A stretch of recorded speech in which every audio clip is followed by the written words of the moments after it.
Welcome students. माध्यमिक परीक्षा 2024 में आज 20 मार्च को जो साइंस का पेपर हुआ कक्षा 10th का, उसका फुल सॉल्यूशन मैं लेकर के आया हूं। आप इस वीडियो को देख करके अपना पता लगा सकते हैं कि मैंने कितने नंबर के क्वेश्चन सही किए हैं और मुझे कितने नंबर 80 में से मिलने वाले हैं। तो ये आपका जो आज पेपर हुआ था माध्यमिक शिक्षा बोर्ड RBSC के द्वारा आयोजित साइंस का पेपर जो 80 नंबर का था। चलिए मैं आपको सारे क्वेश्चंस के आंसर है वो हल करवाता हूँ। यहाँ पर देख सकते हैं आप, ये आपके जो इंस्ट्रक्शन थे वो आपने पढ़े थे। उसके बाद में खंड में सबसे पहला क्वेश्चन आपका आया था Fe + H2O = Fe3O4 + H2। तो यही सवाल मैं पहले जो मैंने पेपर हल करवाए थे उसके अंदर है। भले ही आप जाकर के पुराना वीडियो देख सकते हैं, वहाँ पर आपको ये हूब टू हूब क्वेश्चन मिलेगा। और इसका सही आंसर है उपरोक्त अभिक्रिया के संतुलित समीकरण Fe का गुणांक क्या है, तो 3 है। ठीक है, यहाँ पर स आपका राइट आंसर हुआ है। Fe का गुणांक है वो क्या है, 3 है। ये देखिए Fe3 लिखा हुआ पड़ा यहाँ स्पष्ट, और ये वैसे मैंने हूब टू हूब आपको बताया था।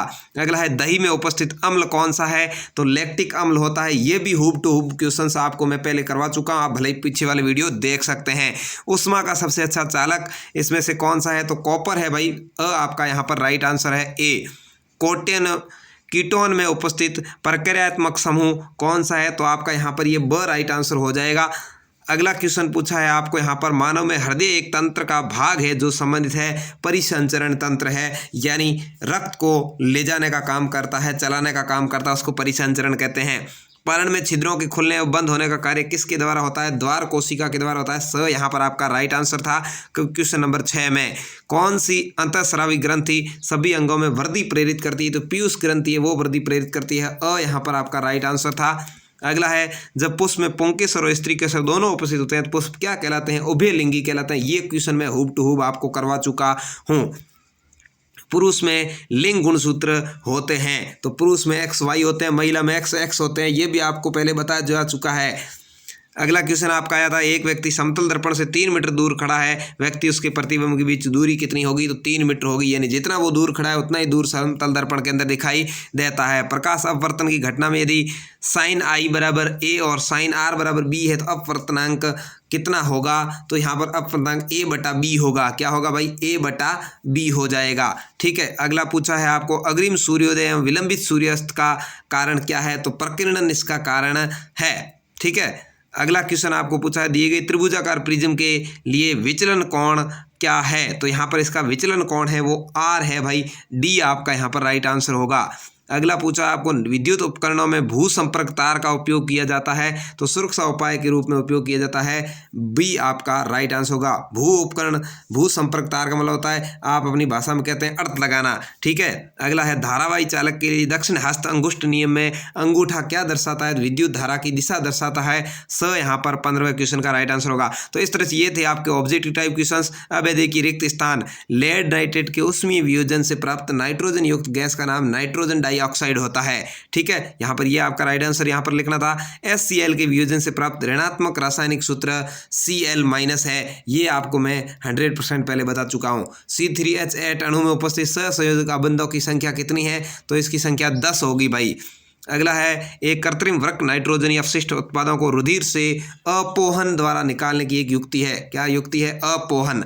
ठीक है, मैं इसको पूरा वीडियो सॉल्यूशन करवाऊंगा। इससे पहले अभी तक यदि आपने चैनल को सब्सक्राइब नहीं किया है तो आप सभी को आपके बोर्ड परीक्षा की कसम है कि इसे ज़रूर सब्सक्राइब कर लें, क्योंकि यदि आप इसको सब्सक्राइब कर लेंगे तो आपके बाकी वाले जो वीडियोज़ है, बाकी वाले जो पेपर है, मोस्ट पेपर, वो भी हल करने को मिलेंगे। इस वीडियो को अपने दोस्तों तक ज़रूर शेयर करें। दो तंत्रिका कोशिका के मध्य खाली स्थान को सिनेप्स कहते हैं।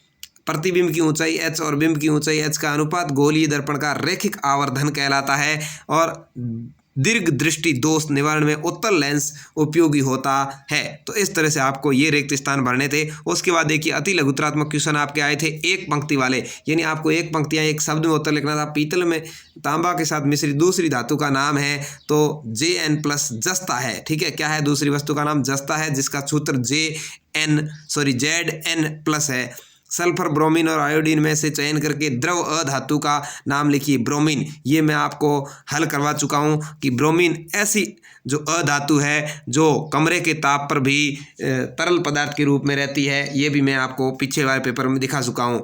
CH3 - C बराबर CH का नाम लिखना है तो प्रोपेलियम इसका नाम होता है। ठीक है, अगला है रेंजिन तथा गोंद पादप के कौन से भाग में संचित होते हैं, तो ये जाइलम भाग में संचित होते हैं। जाइलम क्या करते हैं, पौधों के अंदर जो पानी वगैरह होते हैं उसकी सप्लाई करने का काम करते हैं। मस्तिष्क का कौन सा भाग रक्त दाब, लार आना और वमन का नियंत्रण करता है, तो अनुमस्तिष्क है वो ये काम करता है। 2 जीवाणु जनित संक्रामक रोगों के नाम हैजा है, निमोनिया है, इसके अलावा भी आप कोई लिख सकते हैं।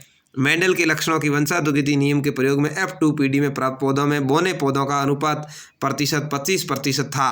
ठीक है, यह अनुपात लिखेंगे 9:3:3 अनुपात रहेगा।